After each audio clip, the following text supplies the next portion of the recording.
This, as you know, is the opening of the Course in Miracles. This is a Course in Miracles. It's a required course. What it means when it says it's a required course is that psychologically speaking, we're all going to go through the same process that the Course is talking about. And one of the things that I love about the Course, that I'm sure you love about the Course as well, is the Course says this is a way, it's not the way. So that there are many thousands of different pathways back to God again. It just depends upon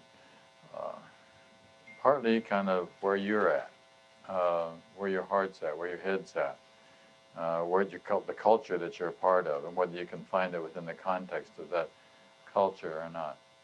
You probably all aren't familiar. There's a book now called The Course of Love, which a lot of people are liking because it's a little bit more kind of heart-oriented, rather than being so.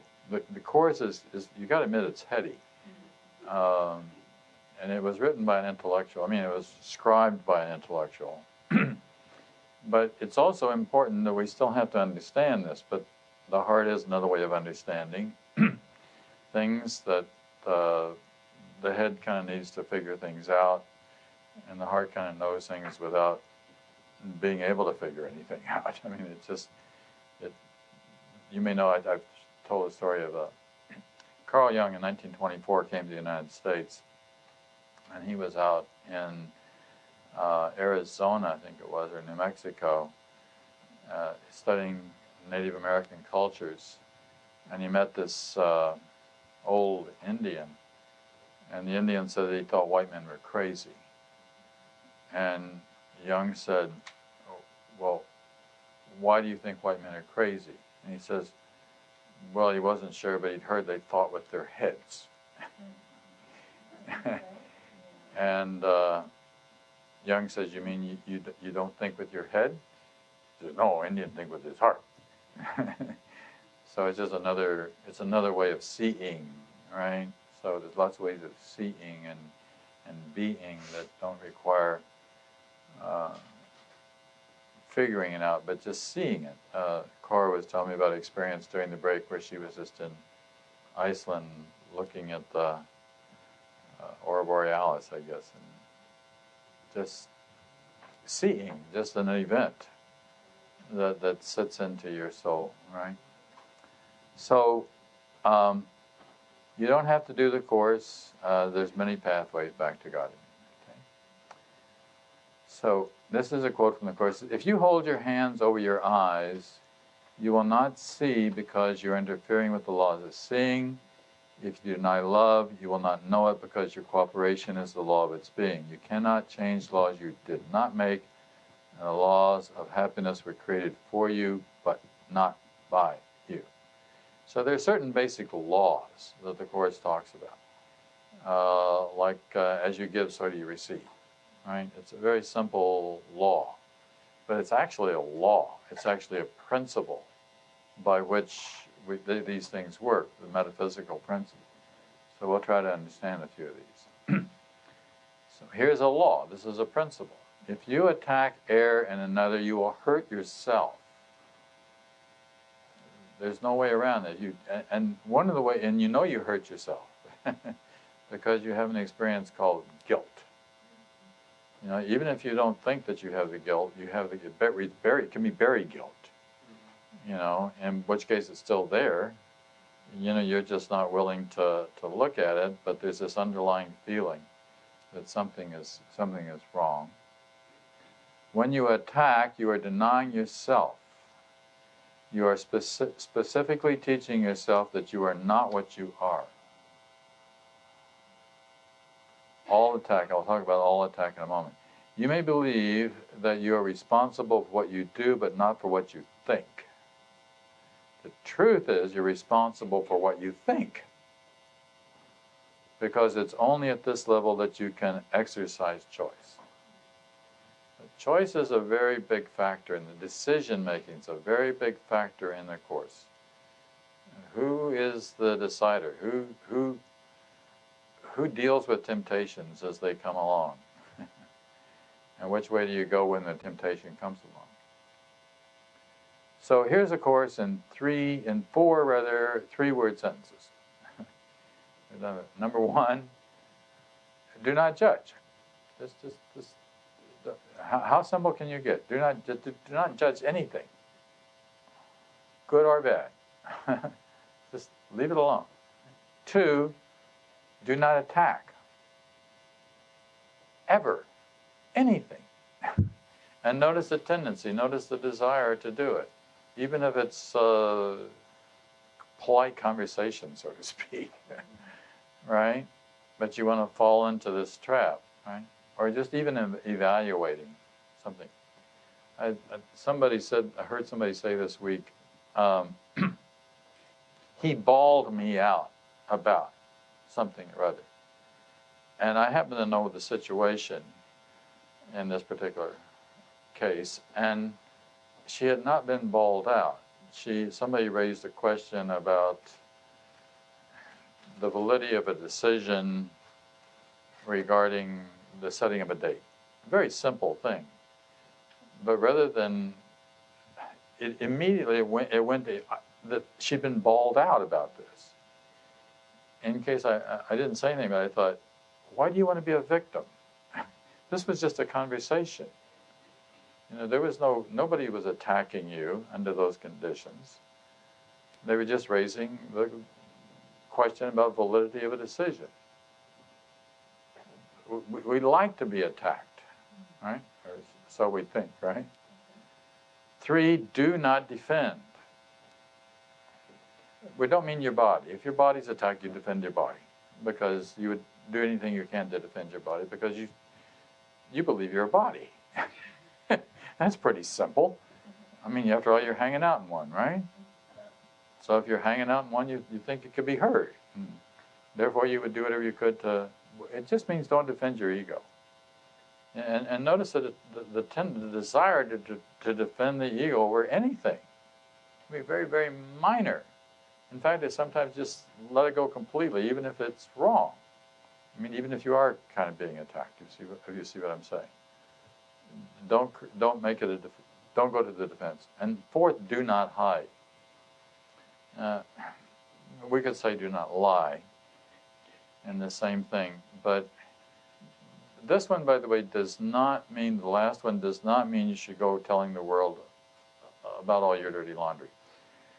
Because A, the world's not interested. Huh? Well, yes, or they are, yes. That's what tabloids are for, right?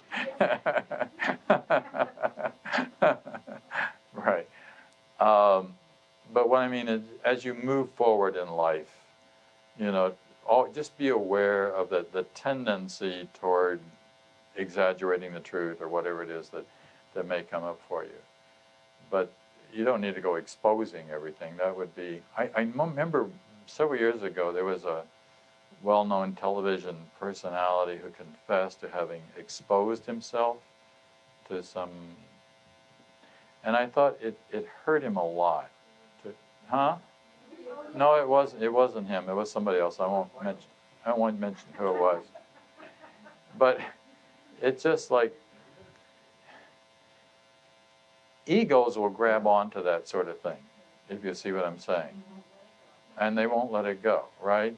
Even though this is a kind of a good guy, etc. I don't know why he felt it was necessary to tell the world that he had done that, if you understand what I'm saying. Because I think heavy duty. I mean, it hurt. Probably hurt his career tremendously. Right? Okay. Well, just...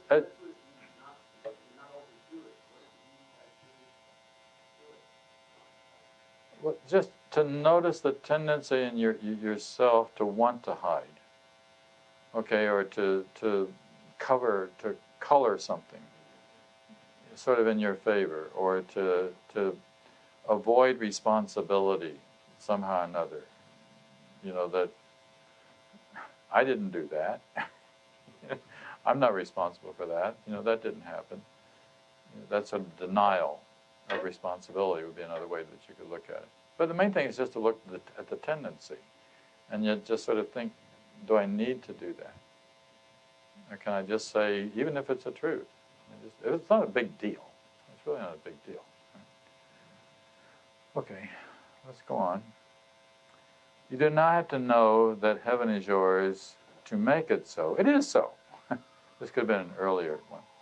Yet to know it, the will of God must be accepted as your will. So we're repeating this theme kind of over and over again now. It's to know the will of God. It's your will. You want to do what God wants you to do. That's what you want more than anything else in the world, is you want to do what God wants you to do. Right? And actually, if you do that, you'll feel good. I mean, it'll just be a natural feeling of being good, like being kind. You know, it's like it feels good to be kind. It feels good to be gentle. It's nothing extravagant. It's nothing that you have to do that's a big deal. But I was standing on line at a grocery store, and there was a older black lady in one, and there was a guy behind her, and then there was me. And the cashier pointed out to the older lady that, the older lady realized she didn't have enough money.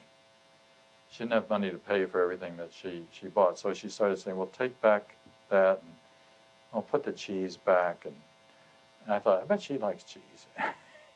And all of a sudden, this guy that's between says, he takes out a $20 bill and hands it to the cashier, and he says, put that stuff back.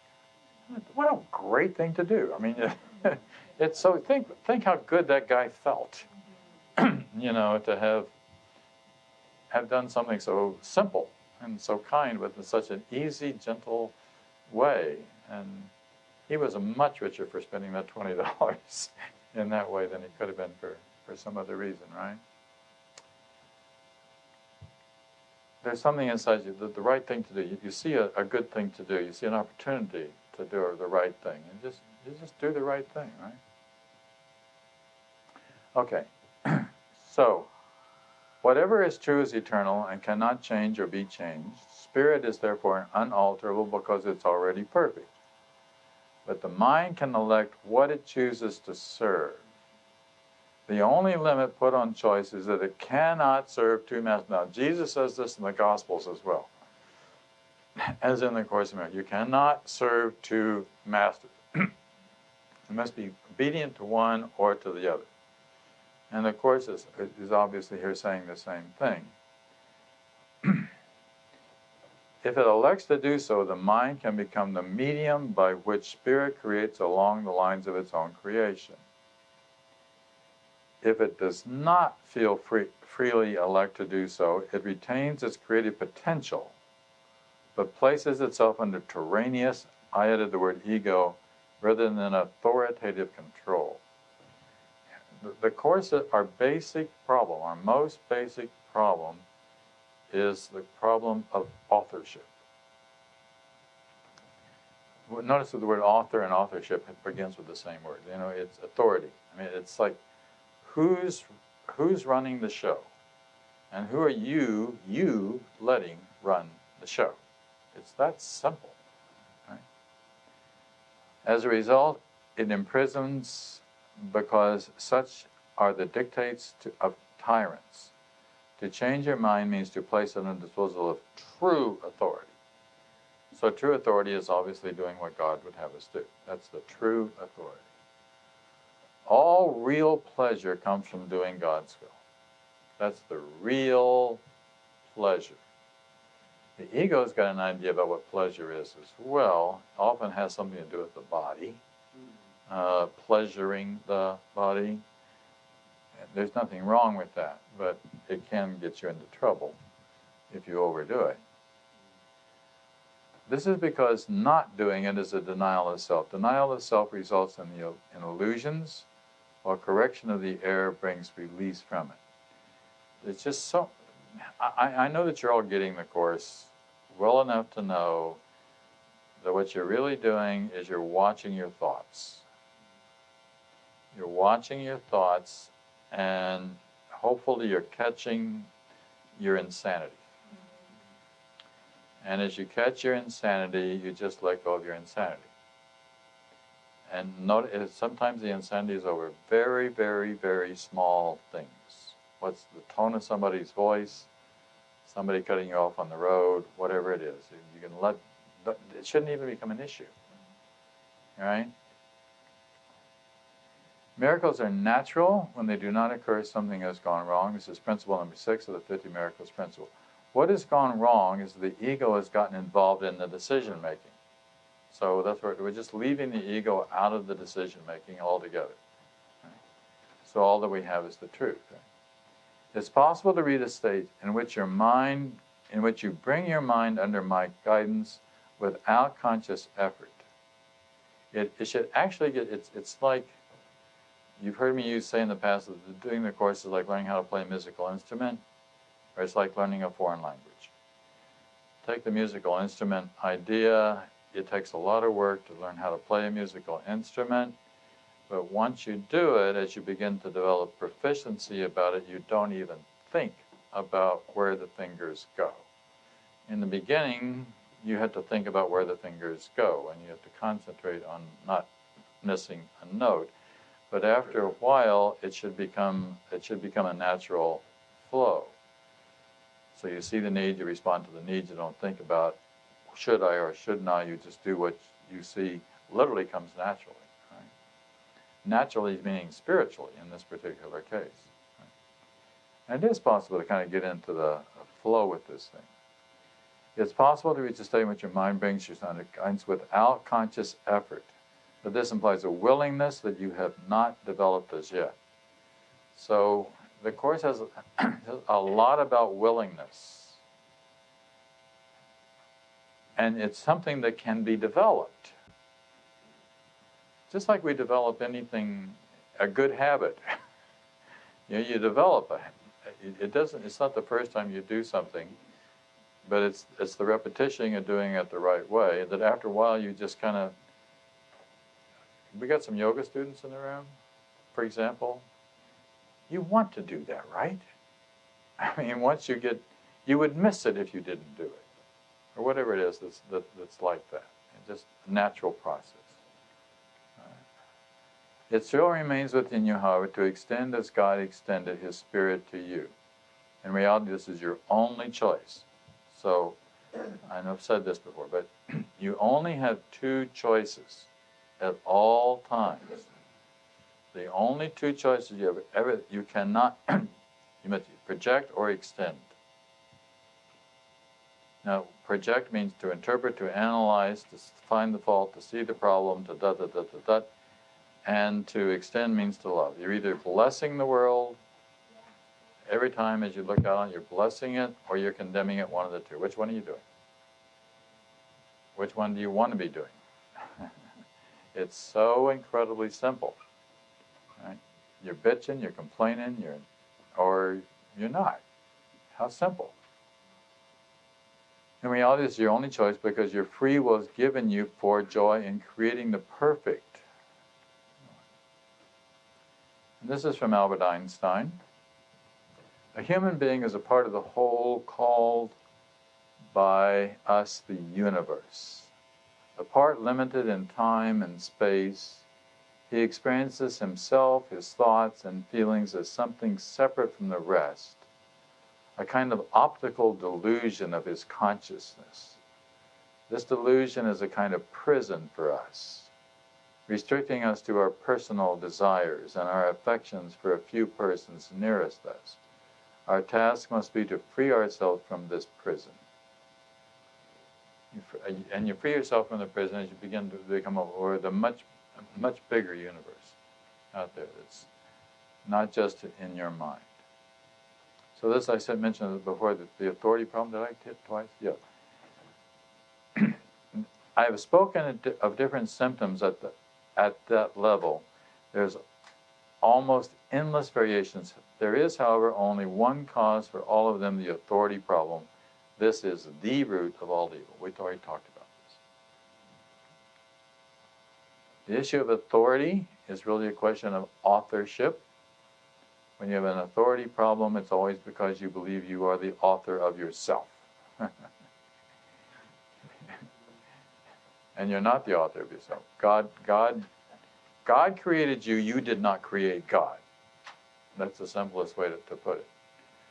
And when you're doing God's will and you know that you're doing God's will, it feels really good. It just feels like this is the most natural thing in the world. And you're happy with it, and the world is probably working around you pretty well at the time. Even if it's not, it is. You could be in a dysfunctional office and still be functioning quite well yourself, right? Or in a dysfunctional world and still functioning well yourself, right? Each day, each hour and minute, even each second, you are deciding. We sort of had this before. Between the crucifixion and the resurrection. The woman who said this, the phrase that I heard this, like, he bawled me out about such and other. She was going for crucifixion, right? She was wanting to see herself as being crucified. I said, if there's any lesson 31 from the Course is crucial in understanding. I am not a victim of the world I see. I'm not a victim of the world I see, regardless of whatever is going on. And the resurrection, this is Palm Sunday, next Sunday's Easter. The resurrection is you're seeing yourself as being the Son of God that you really are. You're literally reborn from the old self that wasn't such a nice self, right? That you really don't like that person anyhow, right? Because it's not you. The ego is a choice for guilt. So it's always easy to see when you're an ego because you feel guilty. And guilt should be a really good sign. Guilt is like pain in the body, except it's pain in the mind. So if you're feeling guilt, know something has gone wrong somewhere. And therefore, something needs to be cleaned up or changed somewhere. And you can do it. It could be just in terms of your behavior. It could be in terms of relationship. Cleaning up a relationship, telling someone that you're sorry, literally. You going to ask a question? Okay, all right. So the ego is a choice for guilt. The Holy Spirit is a choice for guiltlessness. In other words, you're not going to be separate. We have a mic on this side. You want to hand it to Hannah? I just wanted to say that guilt is really not a feeling. Guilt is a state of mind that we give ourselves in order to allow us to do what we're going to do anyhow, or not do what we're not going to do anyhow. Right. So it is a balancing factor. Right. So it's not a feeling, it's a state of mind that we choose. It's, for example, if I'm on a diet and I'm not supposed to eat this wonderful cheesecake, and somebody gives me the cheesecake, if I eat it, I will give myself a state of mind of guilt. If I don't eat it, I don't need to use guilt. Right. Okay, it should be a sign, though. That's, I think, the thing is it's just to look at it and then think about what choices we're making and go the other way, as the Course in Miracles would say. Right? The Holy choice for guiltlessness. The power of decision is all that is yours. You are guilty or guiltless, bound or free, happy or unhappy. It's so simple. This is why the Course is saying, you know, the Course is all about mind training. And what we're doing is actually retraining the mind, because the Course says, you have been very poorly taught. And we've been very poorly taught by society, by parents, by the church, by culture, by whatever, by ourselves. You know, who's running this mind? That's the real question here. To perceive yourself this way is the only way in which you can find happiness in the world. That's because it is the acknowledgement that you are not in this world. For this world is unhappy. I don't participate in Twitter, but I get these Twitter things on my phone, and it's always something about find out what's going on in the world. Is that what it says, or something like that? What's it say? Something like that. And I don't want to know. And it just bleep that. Well, you just why do you want to know about insanity? Why do you want to know that somebody's screwing up somewhere, or that somebody got hurt somewhere? I was telling Paul coming in, I don't want people to know when my birthday is. When's your birthday? I'm not going to tell you. Because, you know, it's just like, come on. I have work to do today. I got 100 birthday greetings on, good Lord. It's enough my closest friends can know. And that's you know, that, my family can know. That's all right. But beyond that, let's leave it alone, okay? Get on with life. This is like saying being in the world but not be of it. Okay? And so, the separation was not a loss of perfection, but a failure in communication. This is interesting. First of all, we're talking about the separation from God, what happens in the Garden of Eden, Adam and Eve, right? A harsh and strident form of communication arose as the ego's voice.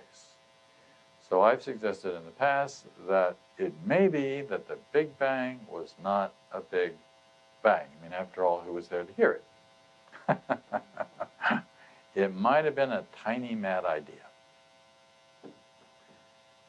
And the tiny mad idea was that it was possible to think a thought outside of the mind of God. That's really the crux of our problem. The crux of our problem is that we think that we can think a thought outside of the mind of God. You can't do that. You cannot think a thought outside of the mind of God. Trying to think a thought outside of the mind is an illusion. That then creates the dream. And then we get caught in the dream as though that was reality, but there's something that's deep inside us that tells us it's not reality, and now we have angst. Did you want to say something? That was kind of, I answered your question without, all right, so let's go on. A sense of separation from God is the only lack you really need to correct. This sense of separation would never have arisen if you had not distorted your perception of truth, and thus perceived yourself as lacking.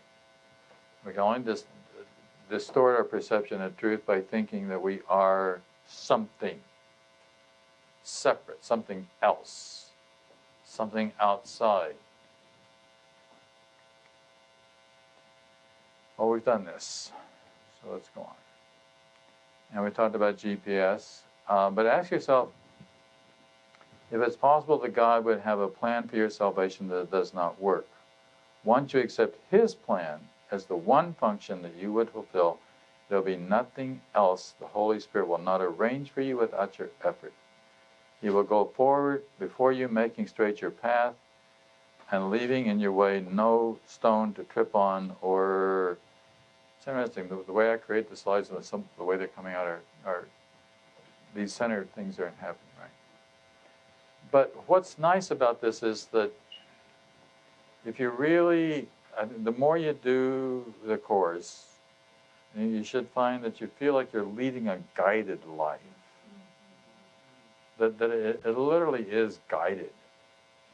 And you're not running into trouble in relationships, you're just not running into trouble wherever you go, because you are doing what you're being asked to do. You're doing what God's asking you to do. And it's often just something very, very simple, but you're not getting in your own way, right? Osho, remember Osho? He used to have a saying, "Get out of your own way." Used to be a bumper sticker with that. Just get out of your own way. What could you not accept if you but knew that everything that happened, all events past, present, and to come, are gently planned by one whose only purpose is your goal? So this is how GPS works. The way GPS works is that even if you go off course, you're still being given the right direction all the time. It's always being, you make a decision that takes you away from the centered path. It doesn't make any difference if you make this other decision. You're still given the right information. You're still being told how to get back into the center, if you're willing to pay attention to following what the directions are. My GPS, I don't know about yours, no longer says recalculating. Does yours say recalculating? The old one used to say recalculate. That doesn't say recalculate. The new one doesn't say recalculate. It just recalculates. You know, it's not nagging you. A little bit of a nag. I understand you can get one that will nag you. Huh? Yeah, it'll make you feel guilty. You can get a GPS that says, "I said left, you went right, you idiot. What the hell? You can't follow simple directions?" I mean, of course, sometimes you don't have any choice about that, right? But it also means that even when things aren't working, they're working. In that death experience thing, I got to this point. It was even if I made the wrong decision, it was the right decision. And you didn't understand how the wrong decision was the right. At the time, it was the wrong decision, but it still eventually led you. And if you look back at your life, there's probably a lot of times you can see how if you hadn't done that. So be grateful for the mistakes that were along the way. Yeah. Rumi has Wait, use the mic. Rumi has a quote that says, "Live life as if it is rigged in your favor." Yeah, it very good, because it is rigged in your favor. It's rigged in your favor even when it doesn't. You know, years ago I owned a business that failed, and that was pretty disheartening at the time. But then I got thinking, if that business had not failed, I would not have met my wife. How could I not have met my wife? There was a direct connection there, you know, because I would have been going in a different direction. You see what I'm saying? And it was like, whoa, that had to happen. You get fired, that has to happen, right? You don't think about that. This is not the right thing. This business falling apart was not what was supposed to happen, but it was what was supposed to happen, right? Or even an illness, anything, a divorce. You know, that was just you. That was training ground. Do you all know who John Lilly was by chance? We were talking about John Lilly in class yesterday. John Lilly was a friend of mine, and when he met his wife, Toni, she literally walked up to her at a party somewhere, and he said at the tip, "Where have you been all my life?" And she looked at him and she said, "In training." In training for you.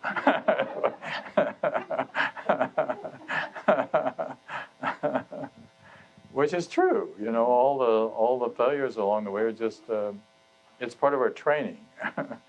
and see it as it's the same thing as Rumi. You know, see it as a training. Also, Shakespeare said nothing's good or bad. Thinking makes it so. But my ego will come right out and say that can't be. But he was definitely a mystic, right? Oh yeah, absolutely. Okay, the second part of this. Perhaps you've misunderstood his plan, for he would never offer pain to you. So straight is the way narrow. Remember the part from it, he'll go before you, making straight your path. You know, cleaning so that there's no stones that you trip on. But if we're not paying attention, if we don't have our eyes open, we will trip on stuff. But it's okay to trip on stuff, because that just kind of straightens you. Hopefully, it will straighten you back up again, right? Another way to say it is that you can't help it. You've already arrived. Remember the first part of the afternoon? You've already arrived. You're already there. So if you've already arrived, you're already there, then all of this tripping along the way is already happened as well. It's already completed, and it happened perfectly. It's exactly the way it's supposed to set up, even though God's got it set up this way and you've got it set up another way, but it still all works together. And it smooths out to you get home. But your defenses did not let you see his loving blessing shining in every step you ever took. Isn't that a great line? His loving in every step you ever took. While you made plans for death, destruction, I added the destruction because that's what death is. It really means the destruction of the ego, right? He led you gently to eternal life. So it's remarkable how this system works. I mean, it's a setup. It's always a setup. The question is whether you're paying attention and how much you realize the setup, and whether you can sort of flow with it, or whether you're going to resist it and then get into trouble because you're resisting the process. Right? Don't resist is a very good. We could say as well. Don't resist someone's criticism of you, for example, right? If someone has a criticism, listen to it and just hear it and think about why it's happening and where it's coming from and whether they're crazy or you need to do something to clean up your act. It's more likely you need to do something to clean up your act. All miracles mean life, and God is the giver of life. His voice will direct you very specifically. Again, a part of doing the course should be you should get down to the point where you're listening more and more and more. You're listening more and more and more to this very specifically, the tiniest little thing, and trust. Trust that you're getting the right information. Free will does not mean that you can establish behavior. It means only you can elect what you want to take at a given time. We're always a choice in terms of what we want to take at a given time. Okay? So here's why you have free will. If I intervene between your thoughts and their results, I would be tampering with the basic law of cause and effect, the most fundamental law there is. It talks at one point about the laws of happiness, which were created for you but not by you, and this is the most basic law. What goes around comes around. As you sow, so do you reap, etc. It's always the same thing, right? As you give, so do you receive.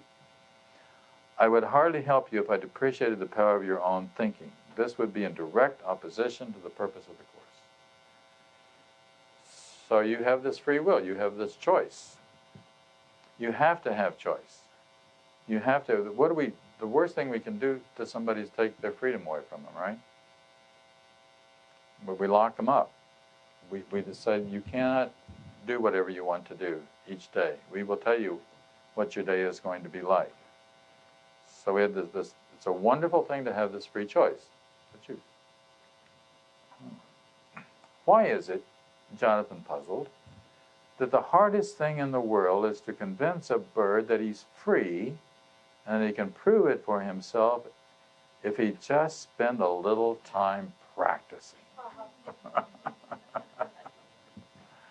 I don't know whether you remember the story of Jonathan Livingston Seagull or not, but what happens is that he slowly begins to practice speed dives. And by the way, we were talking at the break, Richard Bach, who wrote Jonathan Livingston Seagull, was a stunt pilot, right? The consequence of that is that when he describes all these twists and turns and moves that Jonathan Livingston Seagull makes, it's the kind of thing that only a stunt pilot would have understood. How to make those, how to describe those kind of angles that he had to get into, etc. Right? Just as Ramanujan knew the math, just as Helen knew psychology, he knew. Unfortunately, I was telling Brooke a moment ago that Bach had a very bad accident a few years ago, and when he was landing his plane, he hit some wires and kind of screwed things up for him.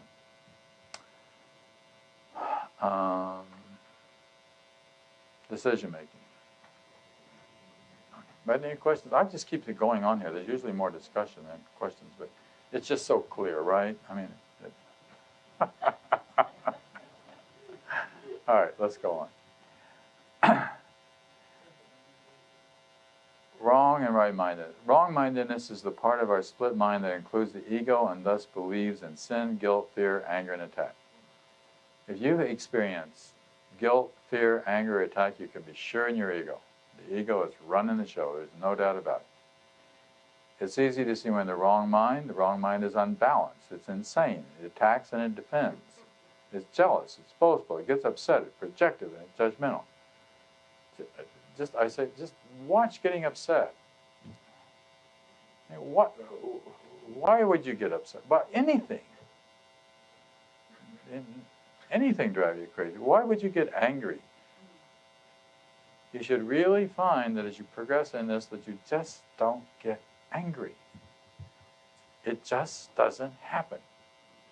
There's just no response of that order. This is what we mean by cleaning house. You know? Right-mindedness contains the Holy Spirit, the communication link between ourselves and God. Right-mindedness restores the mind to sanity. It heals misperceptions. If we're honest, it's easy to see when we're in our wrong mind. When we're in our wrong mind, we experience guilt. It's also to see when we're in the right mind. When we're in our right mind, we're kind. We're gentle. One of the primary characteristics that everybody said about Ken when it came around to the times of his, all the papers, the kind of eulogy stuff that came in, was his incredible kindness. Incredible kindness to everyone, including the people who disagreed with him. Okay, some of you, oops. Well, some of you know, any of you ever read Thaddeus Golas? Okay, well, you'd be. He wrote this incredible book called The Lazy Man's Guide to Enlightenment. Back in the late 70s, early 80s, right? And it was like a gold mine in a little tiny little book, but it sold also thousands and thousands of copies. No matter what your spiritual condition is, no matter where you find yourself in the universe, your choice is always the same: to expand your awareness or to contract it.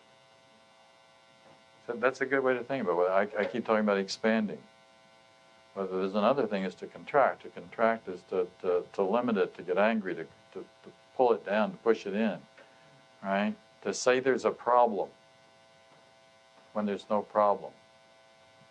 Why do you want to look for a problem?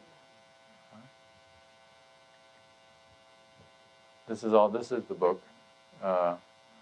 What happens is not as important as how you react to what happens. It's not the events that are going on in the world. It's how you handle the events that are going on in the world. You can come here, you can have a flat tire on the way to come here and go crazy. You can have a flat tire on the way coming here and it's just a flat tire. And you just deal with it. It's nothing, right? And a little bit more. Both miracles and fear come from thoughts. If you are not free to choose one, you would also not be free to choose the other. That's why you've got to have free will. By choosing the miracle, you have rejected fear, if only temporarily. And I don't know what the bottom part of this one is. It's funny how these slides are coming out. We'll have to do something different. These little centered things weren't happening on the creation, so it's different between our machines, I guess. Okay.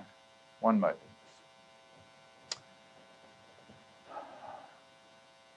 One-mindedness, which is perfect happiness, is our ultimate goal. Right-mindedness must achieve before one-mindedness can be reached. Now, that's an important point. Right-mindedness must be achieved before one-mindedness can be restored. Ultimately, we're looking to get back to one mind, because there is only one mind. There's only the mind of God, of which you are a part. But first, we've got to get into the right mind before we can get back to the one mind. Pretty simple, right? One-mindedness is eternally whole and cannot be split. The more we choose for the right mind, the more we progressively move toward one-mindedness. One-mindedness, our natural home, is the mind of God, or unified mind, ultimately, which means now, only one mind exists. Only heaven exists. Ultimately, there's nothing outside heaven. It's 4:15. We're going to take our second break, and then we'll come back. And we've only got about 10 slides left to go. Not even that. Okay?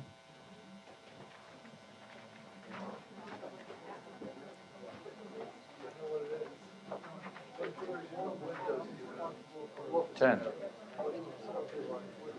Oh, I don't know about Office, but it's Windows 10. Ah.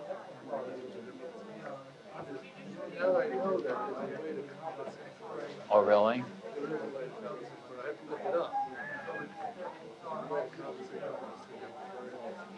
Well, we can try bringing my machine, too. Yeah.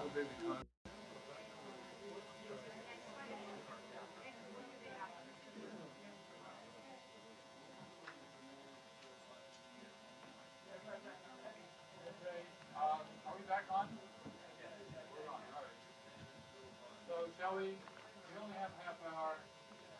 I mean, I'm thinking of changing our time so that we can just bore because I realize that you guys are not the most comfortable. I'm the only one, right? What?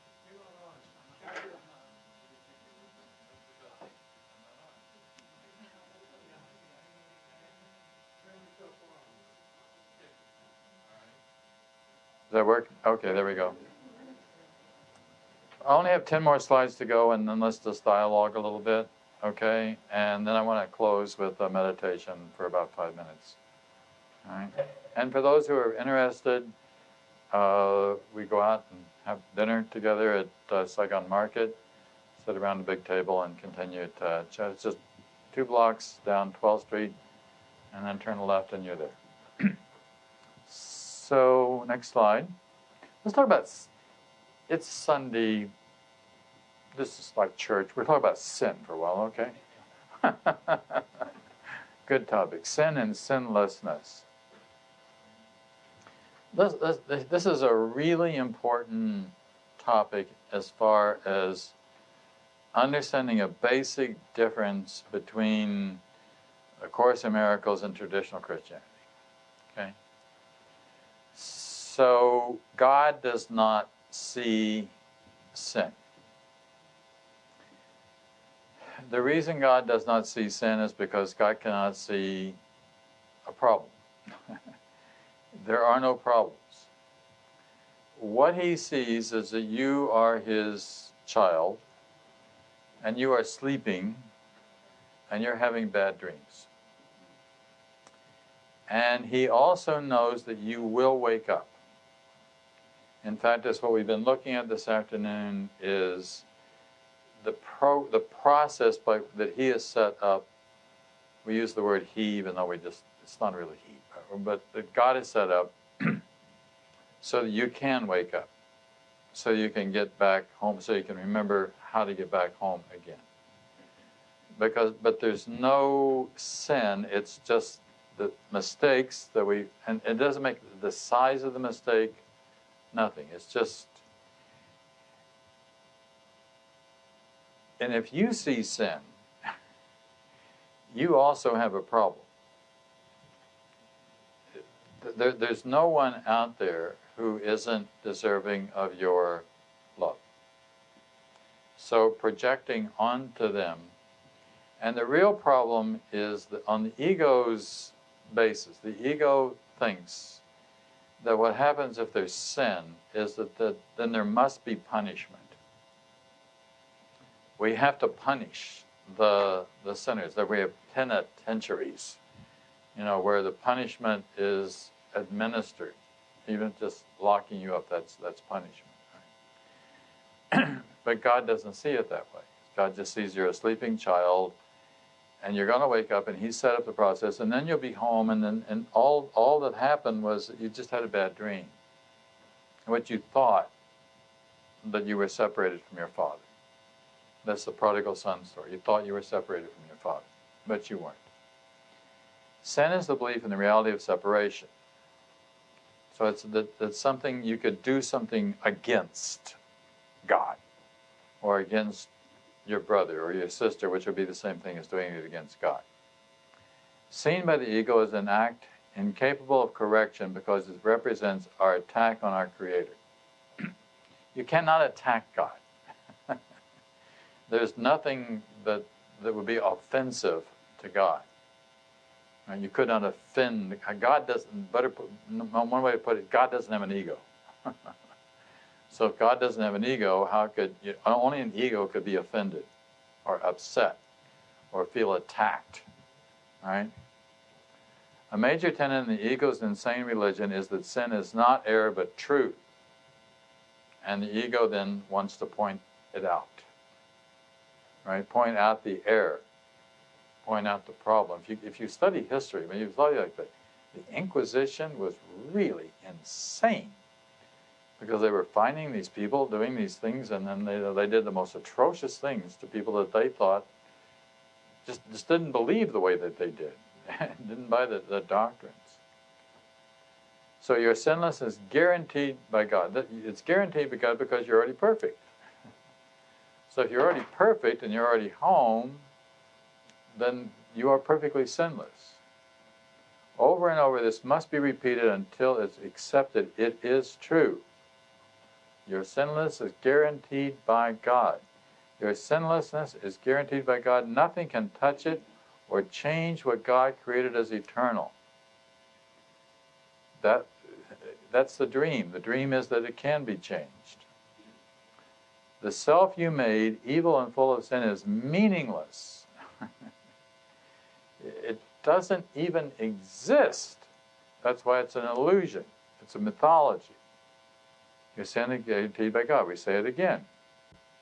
And light and joy and peace abide in you. This is from one of the workbook lesson 93. So a state of sinlessness is merely this: the whole desire to attack is gone. Just think about it. The whole desire to attack is gone. There's not even a desire for it. And so there's no reason to perceive the Son of God as other than He is. I just like to think the whole desire is gone. If you're getting angry, you really want to look at why you're getting angry. And this is nearly the end, I think. Again, Jonathan, let me see you go. To fly as fast as thought to anywhere, that is, he said, you must begin by knowing you have already arrived. We said that before. The trick, according to Chang, was for Jonathan to stop seeing himself trapped in a limited body that had a 42-inch wingspan and a performance that could be plotted on a chart. The trick was to know that his true nature lived as perfect as an unwritten number, everywhere at once across space and time. And I think one more. This is our last slide.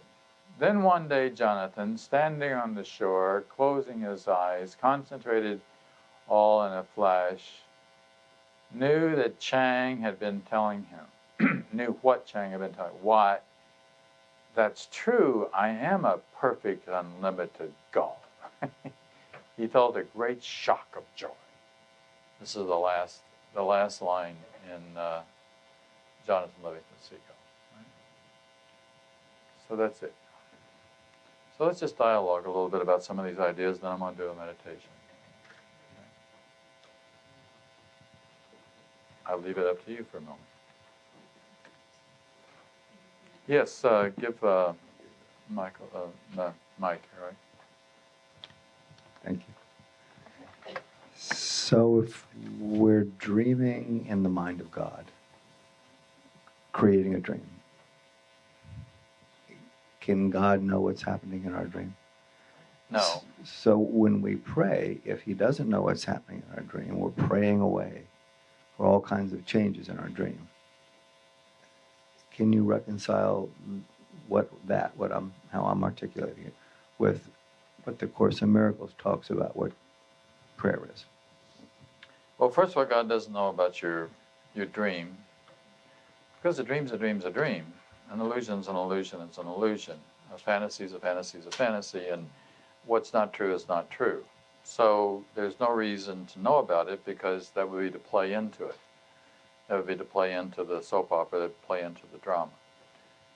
What he does know is that you're sleeping. He does know that he set up a plan for you to awaken from the dream, and that's all that really matters.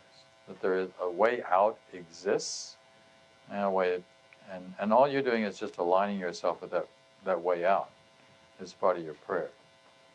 The greatest prayer is "Thy will be done," right?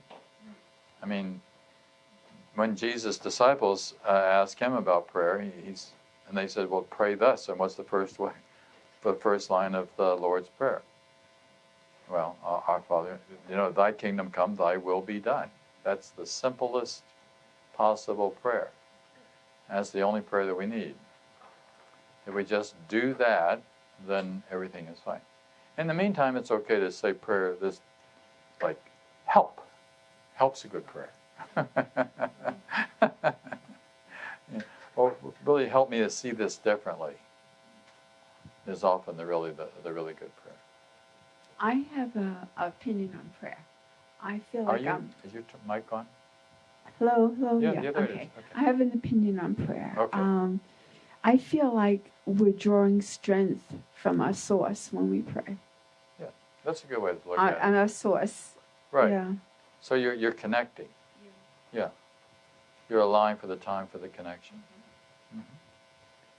Well, it's like what you're saying is trust thy will, which is aligning yourself with the will of God. Right. So when you do that, then you would be drawing strength. Right. Yeah. You'd have to be drawing strength. You're perfecting the process. Anybody else?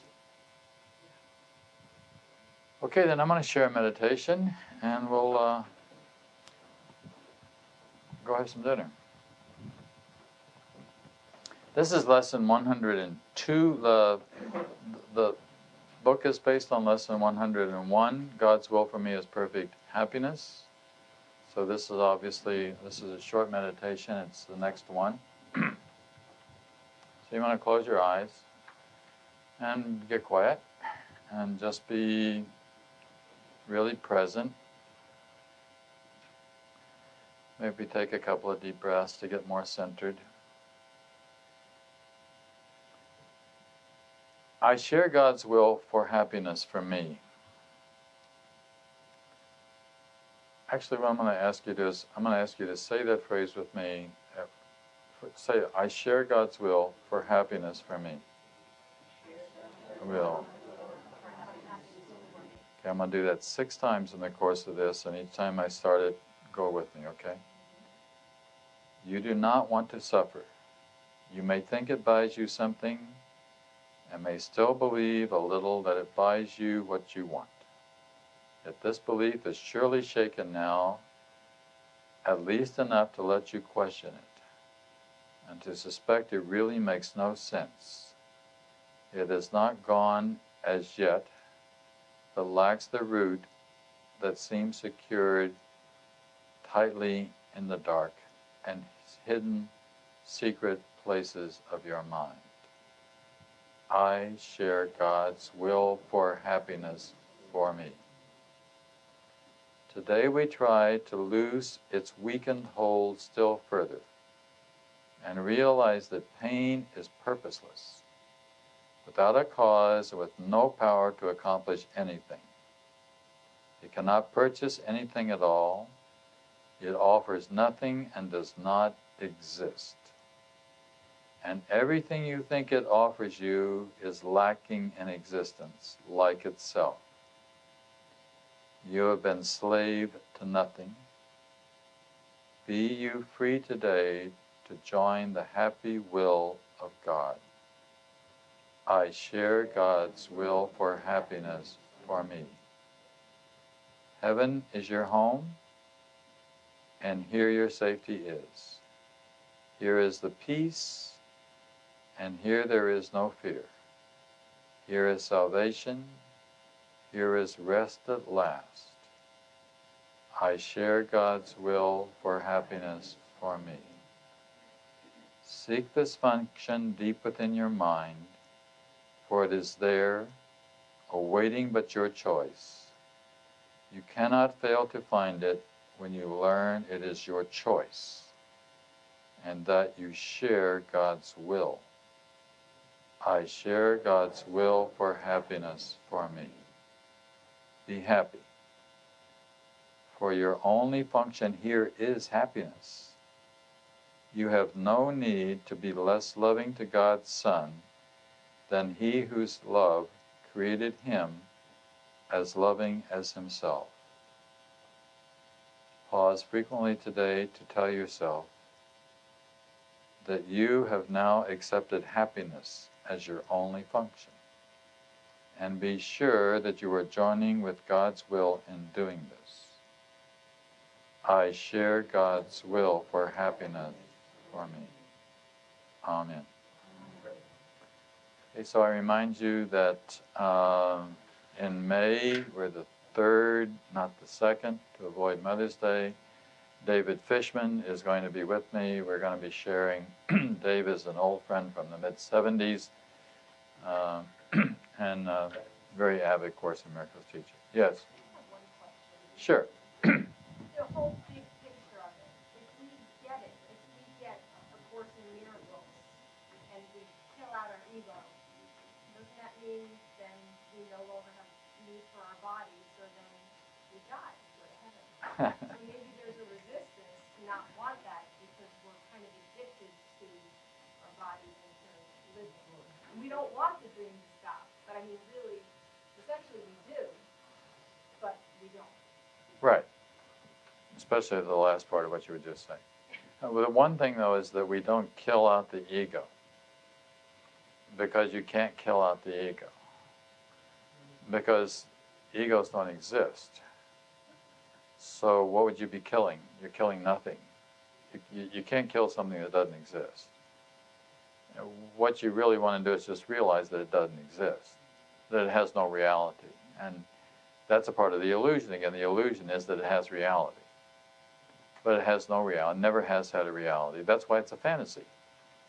Fantasies do not have reality. They're fantasies, like stuff we watch on TV.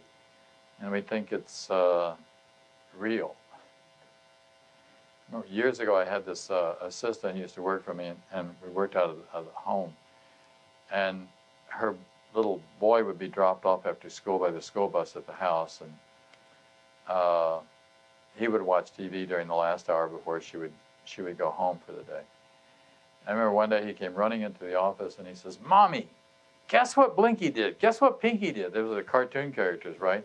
And she was talking about the cartoon characters like they were real, right? He was, right? And I thought, well, that's a very good illustration for our situation. We think that cartoon characters are real. And there's no reality. It's something that was somebody drew, right? Well, the whole thing is like that, right? You also illustrated in your book about Adam and Eve and how, God was like, said that you were... Knew that you were naked, right? Right. Where did the idea of naked come from? Yeah. You could only think of yourself as being naked if you thought that you had done something against God, right? which is the ego. So you're right. I mean, you're right about, but there's two possibilities when it comes to that part about holding on to the body.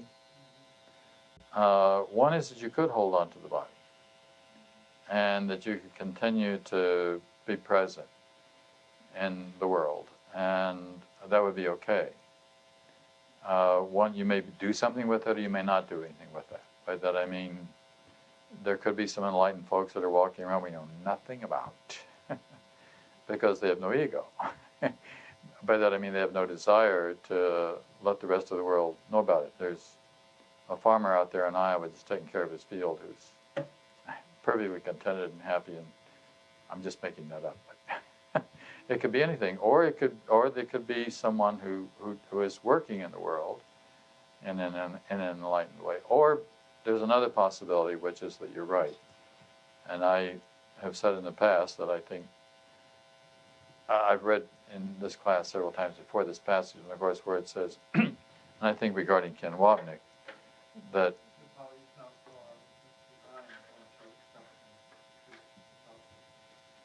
right. What it says here is that, you know, if God were reached in sustained awareness, the body would not be long maintained. Right? But if God were reached in sustained awareness, the body would not be long maintained. That's a quote from the Course. It's on page 64 in the manuscript. But I want to read you, I don't usually read the sentence after that. And the other day, I usually stop there.